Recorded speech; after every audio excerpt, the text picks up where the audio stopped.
12:15. So even though Jeevan's life hack of 12:13 has kind of come and gone, I think we can probably get started. So I want to welcome everybody here today. Have a really wonderful book to discuss and a wonderful author to do all that discussing, Damian Goldvarg, who's going to be telling us about his book, Lead with a Coaching Mindset. I just wanted to share a little bit more for the BK staff. I have a feeling a lot of the guests are uh, uh, known to Damian, but Damian's been a coach for almost 30 years. And I think he's told me he's trained over 1,000 coaches. He has an ongoing program, I believe, at USC, in addition to other venues where he's been a kind of master trainer. He's been the past president and global chair of International Coaching Federation, which is definitely the largest, most established coaching association. I've been to that conference several times. It's a phenomenon. Many tens of thousands of members. It's a great audience for BK, so it's really good to. The last president of ICF that we published is Marsha Reynolds. So Marsha is, in fact, was the connection that brought Damian our way. She made the introduction.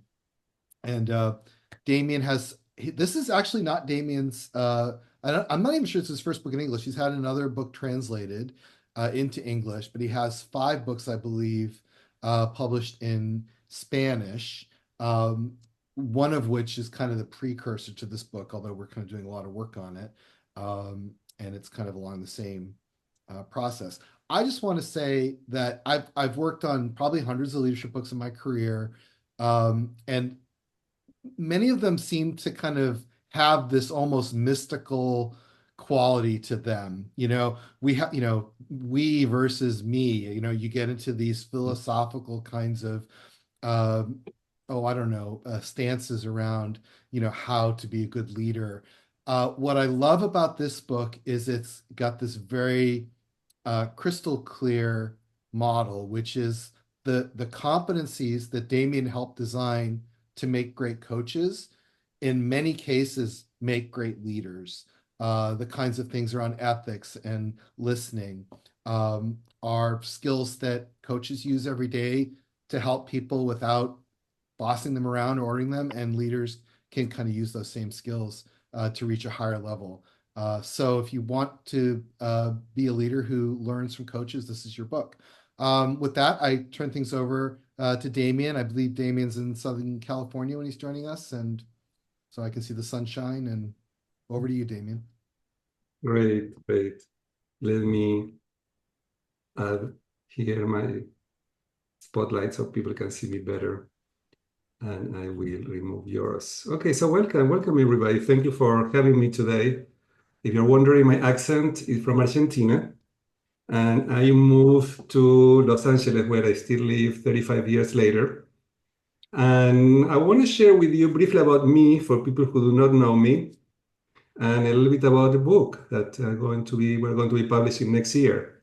And in this call, we have the BK staff. So I met some of you at the conference. You have not seen me, but I get to see you and learn a little bit about you.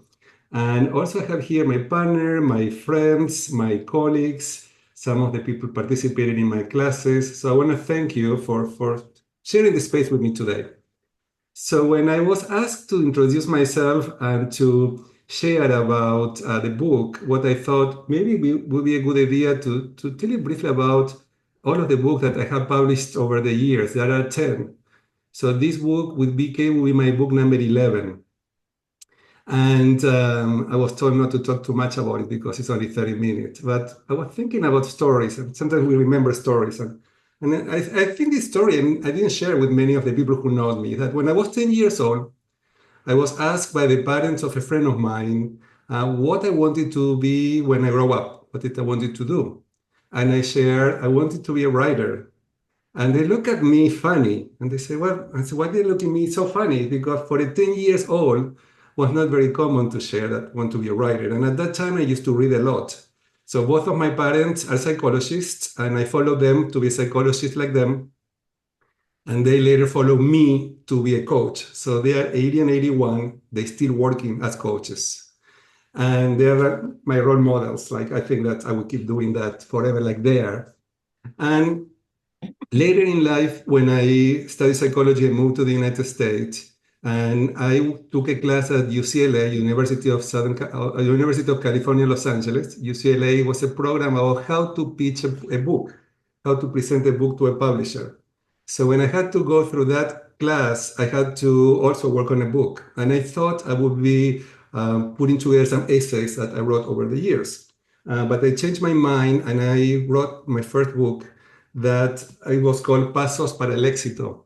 And this book in Spanish is a self-published book that I wrote for immigrants to the United States to help them to be more effective. So they were my clients. I was working as a therapist, as a psychologist, working with immigrants to help them to be more effective. And I thought I want to write this book for them so I can support them and help them in accomplishing whatever they want to accomplish. And it was a coaching book. It was my first coaching book in Spanish. And after that, I started working in different organizations. I was hired by Personal Decisions International to do leadership development. After my degree in psychology from Argentina in the United States, I got a PhD in organizational psychology. And I got hired to work with leaders worldwide to do leadership training and coaching.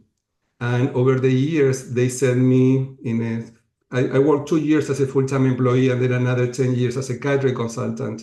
But working with them, I work in more than 60 countries in person, training leaders and also working on providing coaching services to them.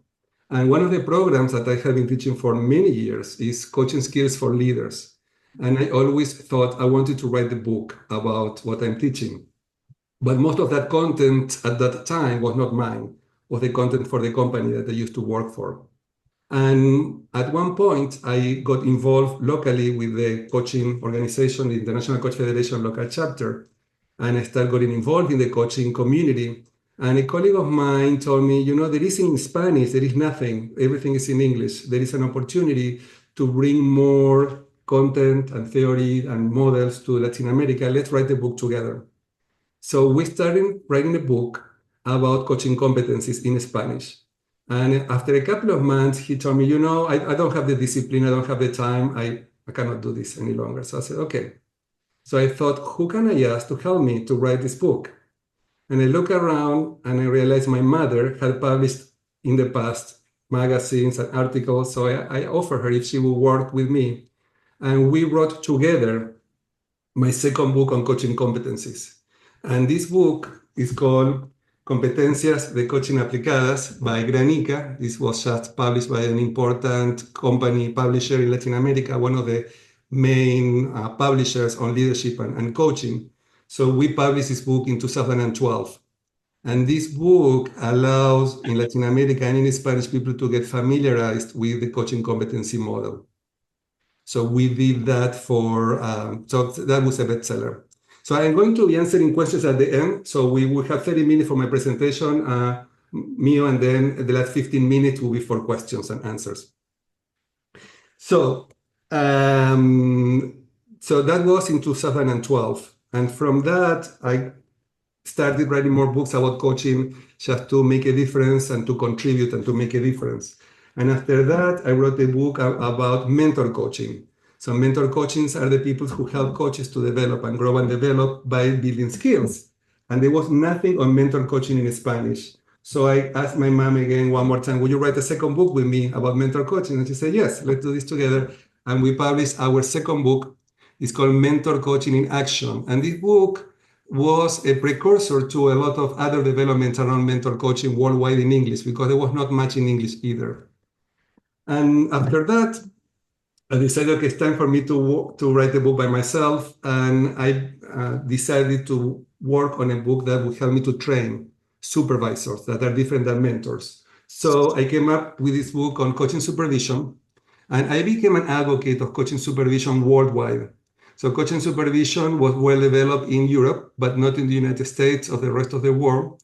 So in 2013, when I was the global president of the International Coach Federation, I got trained as a supervisor, and I thought, okay, all coaches should be working with a supervisor. So I have been advocating for supervision for the last more than 10 years. And this is one of my favorite books because here is a summary of everything that was in English available at that time. And some of the feedback that I received from Neil, who was my editor of my book, is that I share a lot of theories from other people. I need to do more of my own. I need to come up with my own ideas and my own experiences. So this is what I am going to be doing in this book. So I'm going to share more of my own personal experiences as a leader and also coaching leaders worldwide. I interview many leaders based on my clients and other leaders that have some challenges at work. So the last book that I wrote and I'm sharing with you, I think I jumped a couple of books, that's okay. But it is this book that I published in Spanish, and this is the foundation for the book that I am going to be publishing next year with BK. So I'm going to tell you about the book now. So this book that I wrote based on all my experience working with leaders for so many years is about coaching skills. And the idea is that leaders who are coaches are magnet for talent.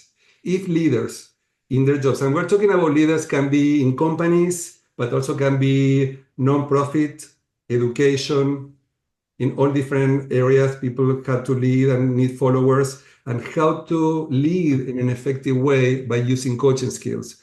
And coaching skills in this context means skills that allow people to grow and learn, skills that allow people to feel appreciated, valued, where they are appreciated as human beings, not just as a way to get results. So something important in this book is how leaders can have a mindset where they see developing others, supporting their colleagues to grow and learn and develop, and they can be more effective. So what will be different between this book and other books on coaching skills and leadership is that I am following the same model that I used to write the other books on coaching competencies. The other books were to train coaches. And this is a book that is not for coaches, it's a book that is for leaders. It's how to use all of this mindset, all of the theory that have been developed around developing coaches to develop leaders. So I use the 8 core competencies from the International Coach Federation.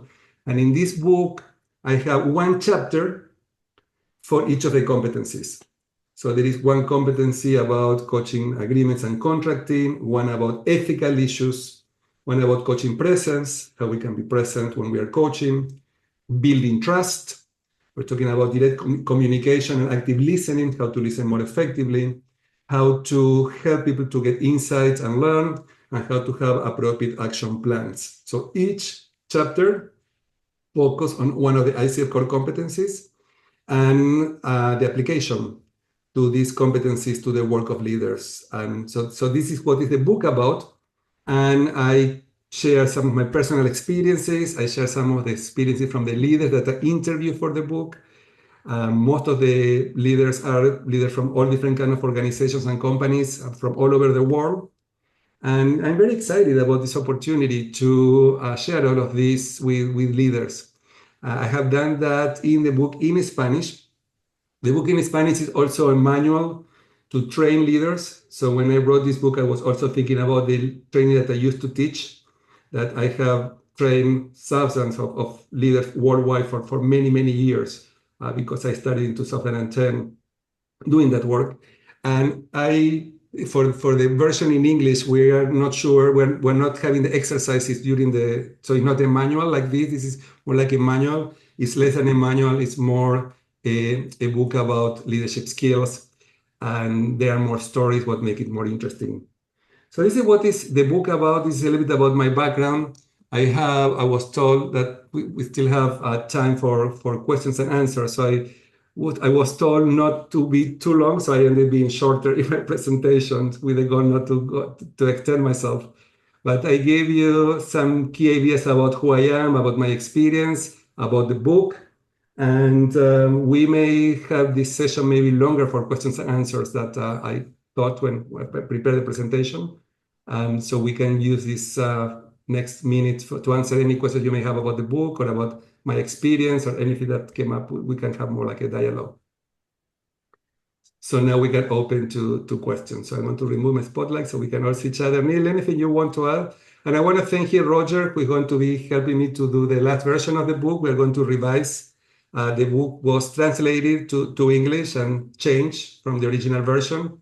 And here we have Roger, who's going to be helping me to do a second edition of the book before we present it to BK by the end of the year. And according to what I was told, the book may be ready for to share with the public in September next year. So it's a long process for all of the steps. Neil, were you going to say something? Oh no, no. I just wanted to point out if people want to put stuff in the chat, I'll kind of monitor that, and I'll, so you don't have to kind of do two things at once, Damian. Otherwise, people can just raise their hand or just shout out your questions. Great. So I saw, Mia, you have a question before? Oh, no, that was an accident. Sorry. Okay. Okay, Sammy, do you have a question? I just was, thank you. I just was wondering if you could talk a little bit about the network you have built up over the years. And I'm sort of on the outside, just stepping into this, what I envision a really grand network, and just share a little bit on how you reach out, how you stay involved, how do you keep your supervision coaches handy? How do you know which ones are, that you can tap into to be coaches for your students? Just anything you can share about your network. Okay, thank you. Well, being the past president of the International Coach Federation gave me the opportunity to get access and meet many coaches worldwide. So part of my network are coaches globally. And my hope is that they can use this book with their clients, that when they are coaching leaders, they can take advantage of what is in the book so they can support the development of the leaders they are working with. So the target of the book are leaders, but also coaches who work with leaders to support them in their development as of their coaching skills. And in terms of my network, we're talking with Jivan today about marketing the book and me building relationships with people all over the world because of my personal experience training leaders and coaching leaders worldwide, but also as a leader of the International Coach Federation, I have the opportunity to travel and meet many coaches all over the world. So I do have a global network of coaches. And also I like to bring people together. So right now I am leading 4 different networks. One is the Americas Coaching Supervision Network, where we have, the goal was to bring visibility of coaching supervision in the Americas. And with that same goal, I brought 3 networks, one in the Americas, one in Asia, and one in Latin America in Spanish. And I am also the leader of in the Latin American world of the master coaches from Latin America and Spain. We have a network where we get together and research different topics and write books together. So one of my books is being the editor of a book with 30 different master coaches from Latin America and Spain. And we published a book a couple of years ago, and we're coming up with a new book coming up next month on coaching and creativity. So we wrote 40 different master coaches of Latin America and Spain, and we're going to be publishing this book in Spanish. Who knows, maybe we can translate it to English and maybe have BK to look into this book as another possibility. So this is another network, and we're putting together a conference too coming up next month where we already have 300 people coming, and we expect that will be twice as many. So I do believe that, and I expect that I will definitely need to tap into my network for these books of all of my colleagues here, not only my friends and family, but also the colleagues who are here. I am going to be calling you and asking you to support me in bringing visibility to the books. I'm already looking at your smiles. So, I remember you are here and I'm counting on you to support me in bringing visibility to this book when it comes up next year. And again, thank you. Thank you for being here today. That means a lot to me. Praveen? Hi, Damian. I would love to hear a little bit more about the content of the book. And when you're talking about the different chapters, the one that immediately caught my attention was the one about trust. which is such a simple word but such a powerful concept and so important. I heard a presentation once by David Meister, who wrote I think one of the Bibles on the topic of trust. And I'm just really curious to hear more from you about your take on trust, how it plays into a coaching relationship, and just tell us more about that. Great. Well, this is one of my favorite chapters. And Neil, I think you told me that too, that is one of your favorite chapters too. And the idea that you cannot coach people if people don't trust you. So we cannot give it for granted. As leaders, we need to work on investing in building relationships. Like yesterday, I was just coaching somebody, and there were some issues about trust. And sometimes it's not clear that the issue is trust. It shows up as something else. It shows up like, I don't want to do what you're telling me to do, or like a difference of opinions, but then if you start exploring underlying, many times conflict and challenges at work are related to the lack of trust, as people thinking that you don't have my best interest in mind. So we bring attention to trust as a foundation for building relationships. And in the current times, relationships are key. If you want to be an effective leader, you need to invest time in relationships. And I like to use the metaphor of cultivating like a plant. Like a plant, to cultivate a plant, you need the right conditions. You need the light, the water, nutrients, so the plant grows. So in leadership, it's the same. You need to build relationships, and you need to cultivate the relationship, and you need to invest in the relationships. When you stop doing that, as plant, the relationship die. And that applies not only to work, but also to personal life, all of our relationships. And what I like about my work is, even though I work with leaders about how to be more effective at work, personally, I care more about who they are being as people in their lives, how they are showing up as not only as leaders or bosses, but how they are showing up as partners, as friends, as son, daughter, family members. So part of my work and part of my vision is to support people to have higher level of awareness about how they do what they do. So it's not only about leading, it's not about only being bosses, but here we're having the call, how we are coaching. What is our own level of awareness as coaches? When we're working with leaders, how we support leaders to see what they are not seeing. And having the humility to know that it doesn't matter how much you know, what experience you have, to know that we are always blind spots. And there may be something we are not seeing, and we may not get there by ourselves. So, Praveen, I like to teach that there are things we know that we know. There are things we know that we don't know that we can learn. But there are things we don't know that we don't know. So we don't have somebody to help us to look at these places. We may keep doing the same mistakes. We may not be as effective as we think we are. And I do believe trust is the foundation. Trust is the foundation of the relationship. If you don't have trust, you cannot coach others, because they will not believe that you really care about them. And I have a lot to say about trust, but I hope you enjoy what I have written in the book. So pay attention to that coming up. Thank you. Neil? Yeah, I just wanted to, we had a comment in the chat, question. Your fellow author, Lida Sertuen, has a question. She's also a coach.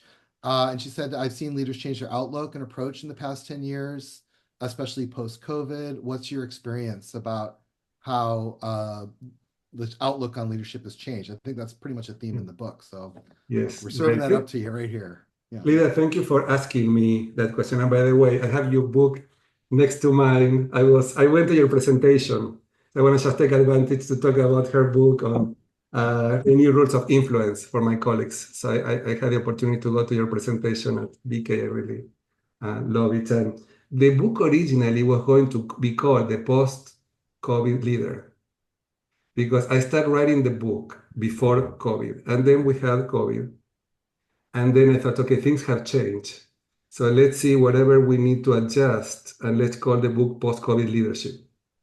And then after COVID, when we're getting ready with the book in Spanish, with the first version, I was told, people don't want to know anything about COVID. Don't even mention COVID, because people get turned off by COVID and the word COVID. So I decided not to include that in the topic. But I talk originally and in the book a lot about COVID and how that have changed the practices. From working in a hybrid world, and there is a chapter about that, how we work virtually, is not the same that working in person. And here there is also a relationship with trust. How is that trust when you're working virtually? If you don't trust the person, it's going to be makes the job much more difficult. Also technology, AI, all of these things that are changing the world. So it requires leaders to be very attuned to all of these changes and have flexibility and being resilient. So this issue of flexibility and building relationships, I think, is one of the key differences after COVID. I think there is more and more need for leaders to be supportive, caring, and build these relationships so people want to work with them. So I will go and the issue that we don't talk enough is about mental health. I think as a result of COVID, we were affected in our mental health in one way or another. All of us were affected. Some people more than others, but there are higher levels of anxiety, higher levels of depression. They were before COVID and more after COVID. Loneliness, and I do believe we need to pay attention to this and how this plays at work. So if the leader is attuned to the things, we'll be more effective to listen beyond what we heard. It's like going a bit deeper to what people are talking to us, what are the real issues and what is underlying. So it's about leadership being able to be curious about what are the underlying issues and explore them. So Leah, thank you for the question. And Katie? Hi, yeah. So I am curious, since I've been through not only your coach training, but also your how to coach teams training. Are you, in this book, do you address team coaching skills for leaders, or is that maybe your next book? Oh, that's great you're asking, because I have a big discussion with Neil about that. Because Neil said, oh, maybe you want to take this chapter, because I do have a chapter on working with teams, and we have that discussion. And I love that chapter, so I don't think I'm going to get rid of it. And I do think it's important for leaders to know how to work with teams. But it may be another, I am working in a book on team coaching, because I believe that leaders, if they're not effective leading teams, they are not effective as leaders, because it's not only how you inspire and work with one person, but how you support people to work with each other and collaborate with each other. So collaboration and teamwork is key. So that's the reason why we do have a chapter in the book about it. And probably there is another book that we need to go deep on that. So Katie, thank you for asking that. Thank you. I agree with you. And team coaching is one of my passions too. Like I also train team coaches, and I have been writing a book in Spanish on team coaching. So who knows, maybe one day we'll come up in English too. And just a quick follow-up question, the other point of sort of leader intersection and the place, where a leader's the face where a leader meets other parts of the organization is the systems and the systemic view. And so it's not, like the more I work in this field, the more I realize it's really not just about the individual's effectiveness and capabilities, it's how they're interacting, where they touch other parts of the organization, the people, the systems. So I guess same question, whether you're bringing in the systemic view as well, or if that's yet another book. Great. And Lynn here, who is in this call, and she's an expert on systemic thinking and coaching. Yes, we definitely include that in the whole perspective. My perspective is systemic. I believe that everything is related to everything. So we don't pay attention to what is in the system. You may miss important information when you make decisions. So it has a systemic perspective. And I have three people who look at the book and gave me some feedback, and Jim is one of them who is in this call. So thank you, Jim, for that. And one of our other colleagues suggested me to write more about the cultural competency part.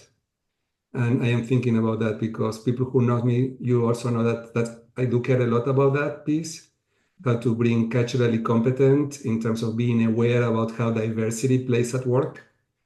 And I was told that I have enough in the book not to write more, but to make it shorter, not longer. But I do believe that diversity and inclusion is very important as one of the things that leaders need to be paying attention when they coach others. So I think I need to add more vignettes and more examples on that in the book. I don't know, I'm not sure about to write another chapter on that topic. And I know that BK is great about that. There are many books about diversity. Like I see that, and I do believe that we may need to do a little bit more in this book before we finish it. Thank you, Yeah. Katie, for the question. Marilyn, great to see you here. Thank you for coming. Of course, thanks. And like Katie, I also did both coaching and team coaching with you. So I am a big fan of team coaching now and tend to bring that lens to a lot of my work, whether I'm officially coaching a team or not. But I'm interested in one of the things that came up often in some of our, when you're learning to be a coach or when you come to coaching after having been a leader. So a natural place as a leader is to be a mentor. The coaching mindset really takes some effort when you start to learn how to coach. And so I'm wondering if you address that or approach that in your book, which is the mentor mindset versus the coaching mindset, since people coming to your book may come to it also meshing the two concepts instead of thinking them as distinct. Yeah, that's a good question. And Neil said yes, because that was at the beginning of the book. And some feedback that I got is I had to be careful because, like in the book that I published in Spanish, I could have been better at clarifying, okay, are we talking about to leaders or are we talking to coaches? So if we're talking to coaches, we want to be very clear the differences between mentoring and coaching. But when we're working with leaders, we don't want to bring that difference. And by the way, for people who are not familiar with the difference, mentoring is more teaching. Mentoring is more guiding, is giving information, is sharing experiences. And coaching is more about making people think. That is more difficult. Like telling people what to do, it's easy. Making people think and coming up with on solutions is not so easy. So there is a definition and explanation in the first chapter, Marilyn, where I explain the differences between mentoring and coaching. And leaders need to decide what is the right thing to do at the right time, because there is a time for mentoring and there is a time for coaching. So they can distinguish when is the right time for each. And leaders have much more to do about sharing best practices and their stories and inspiring people by doing that. That was just creating a space for people to think. But in this book, I talk a lot about how to create the right conditions. So we bring the best out of people by providing them a space to think and listening. Listening these days is very difficult, just paying attention and asking questions and maybe making people think. This is one of the key elements, and we reinforce this throughout the book. Great, thank you for the question. I'm wondering from the BK team, I get to meet most of you at the conference, but you maybe have any questions about me or the book?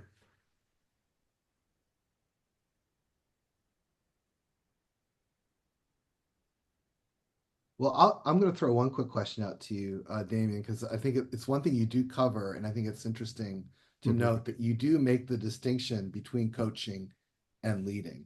So to be a leader isn't only to be a coach. So where does kind of coaching end and leading begin?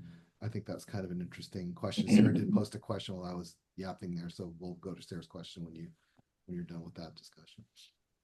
Yeah, so the idea is as a leader, you do different things, and coaching should be one of them. And my experience working with leaders worldwide was that many times they don't prioritize spending time in coaching their colleagues because there is so much to do and so many goals and so many deadlines that they miss opportunities to spend time in supporting their colleagues to grow and learn and develop. So I think that the book presents different strategies about how to do that. Sometimes the key challenge is time. Many leaders say, oh, I don't have time to coach people. And the idea here in this book, the premise is that if you don't do that, they will go to other places where they can get that, particularly younger generations. They want to be coached, they want to develop, they want to grow, learn, develop, they value that a lot. So if we don't do that, it may be a cost. So the idea is that the leader needs to know when is the right time to mentor, when is the right time to tell people what to do, and when is the right time to ask questions and make people think and come up with their own solutions. So this is the idea of coaching is partnering with people to support them to grow and learn and develop. So this is what we're talking when we're talking about coaching. We're not telling people what to do. That's a different definition. And that's the definition of coaching from the International Coach Federation that I apply to leadership. Yeah. And in the book, for example, Praveen, going back to the question about trust, I cover some strategies about what do you do to build trust? How do you build trust? And what do you do to regain trust? Because many times trust may be lost. So what do you do now? So you need to get it back. What are you going to do? And the key element is insight and awareness. So one of my this is very personal, is like, this is what I love about my work. And I am very passionate about coaching. What I didn't share with you is I didn't get only my parents to go through coaching training and become coaches, but also some of my friends. I see Mauro, one of my friends who's here today, a closer friend, my partner, who's also here with us today, Steve. Also, my brothers, their wives, my nephew, my personal trainer, like everybody that I meet that I think can benefit from coaching skills. I get them to go to coaching training. Why? Not necessarily to become professional coaches, but I do believe that coaching skills give you life skills. If you can use the skills in your personal life and you build relationships based on these skills, you can have higher quality of relationships. And if you have better relationships, you have better quality of life. So I do believe that skills are not only for leaders, but also other people who may benefit from learning about these skills and how to apply them to everyday life and work. So this may feed into the question from one of the staff members. Sarah, do you want to ask your question about what leaders might need the book? Yeah, so it's a question I like to ask. If you could give your book to any leader in the world, who would it be and why? I would give this book to many, many leaders. I would give my book to everybody that I could. So nobody in particular, but not only people in companies, but even political leaders. Yeah. And the leader that I like and the one that I don't like, particularly, I would love them to read it because I think that if politicians, and I don't know, maybe people here, we have people from all over the world, but people who are in the United States and get yesterday to watch the debate, I think this is in our mind, it's in the background, it's the future of this country and what politicians are going to be doing. And I do believe that will be also a great book for them. If they can be more coach-like with everybody around them, they will have stronger teams and better policies and affecting everybody in a very positive way. So I hope that this book is reached by many, many leaders all over the world. And I am also very happy, we're talking with Neil today, that this book is going to be translated to different languages. And people from all over the world in different languages will have access to it. And I hope to tap into my networks worldwide and also get them to do presentations. I was sharing that after traveling and working in more than 60 countries and almost 3 million miles under my belt, flying all over the world, I am stopped traveling only for holidays now. So because of the virtual world, we can do virtual presentations globally. So I always say that the only, for coaches, the only boundary that we have, or the only challenge when we have working with different languages, but we can work everywhere virtually these days if we speak the same language. Or if we have a translator, because I have been training supervisors for many years now. We're in cohort 25, and one of the cohorts was in Chinese. So with a translator, so we make it work. We made it work. I want to make sure we catch another question from Sammy. Do you envision your book will be given to leaders by their bosses to improve, or leaders who want to be better leaders? That would be great. Like one of my clients that I have permission to share this is I work for LA County Department of Public Health. And I have been training leaders on coaching skills there, and I'm looking forward to share this book with all of them. And we have hundreds of people in the system. And I believe that if we get the top to share to like the book and share to the lower people there is more support. So I hope that many leaders read the book themselves and then share this with their team members. And ideally, an ideal situation would be where they discuss the book together, where they have book clubs. That's something else that I was thinking, Neil, to create book clubs where coaches and leaders will come together to read the book and discuss the book. So hope that that will happen. I'm looking forward to creating that space. Mia? Oh yes, so excited to hear that you're doing a book on coaching and creativity. Can you tell us yeah, the reason and like who it's for and whatever else you want to talk about it? Yeah, that's coming up next. So this is the Spanish version is coming up next month. But it's in Spanish, so if you speak Spanish, you may have access to that. But after we are very successful with this book with BK, I hope that is the first of many. And that will maybe one of the ones that we'll be discussing to have it in English too in the future. So it's not available yet, but basically we bought 40 mentor coaches of Latin America and Spain to come up to share creative strategies to develop coaches and leaders. So we have 4 more minutes to wrap up, and I promised Jivan that I will finish on time. So we may have 1 or 2 more questions to finish. Anybody would like to ask a question before we go? Speak now. I don't have a question, but I have a comment. I'm looking forward to speaking with you later, Daniel, about the translation rights. Great. Yeah, me too. Looking forward to that and see how we can leverage all my networks worldwide to do presentations and to bring awareness of the book. It's really cool. So I have a question. How similar or different is the coaching field in the United States versus how it is in Argentina, other South American countries versus Europe, other places? How does it compare from area to area worldwide? That's a great question. And there are similarities and differences. The similarities that many companies, Steve, in Latin America are global companies. So the biggest companies are not local, are global networks. So the companies that are more advanced and the cutting edge of human resources, they know that coaching, like let me share, I have been working in coaching for more than 25 years. And 20 years ago, you use the word coach and people would think about the sports. Well, what sports are you coaching? There's still some people who think that, but most of the people in organizations and companies don't. So we had to do a lot of work to bring awareness of the importance of coaching. And still some part of the world is less familiarity with what is coaching and how it works. I would say that the main differences are some of styles and what theories, for example, Latin America, particularly in South America, there is a style of coaching that is called ontological coaching that is more developed compared to the United States or Europe. So I would say that in the Europe, in the UK, it's similar to the United States.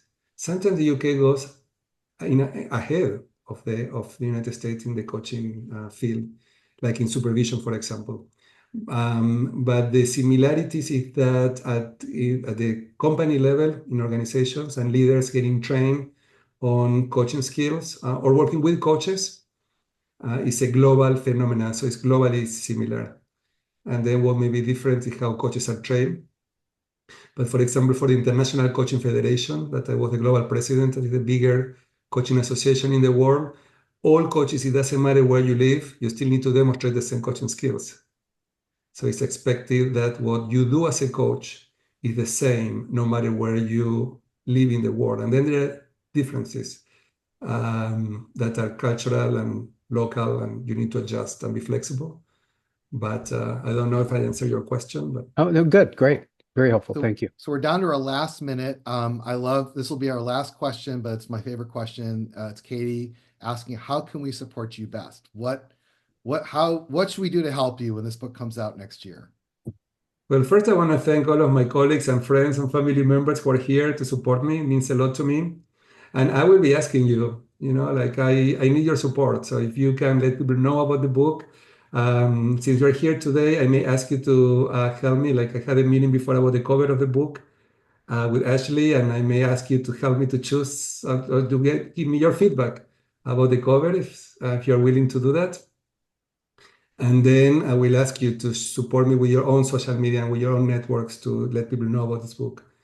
So that will be very helpful. So I hope that you can do that. Well, we are at time. Thank you so much, Damian. Thank you, everybody, for joining us. So you have your homework now for next year. Yeah, wish us well on the next step. And so, Damian, you now have you finally have a break. The day picks up at 1:30 for you again with the marketing discussion, and you now have a half an hour break.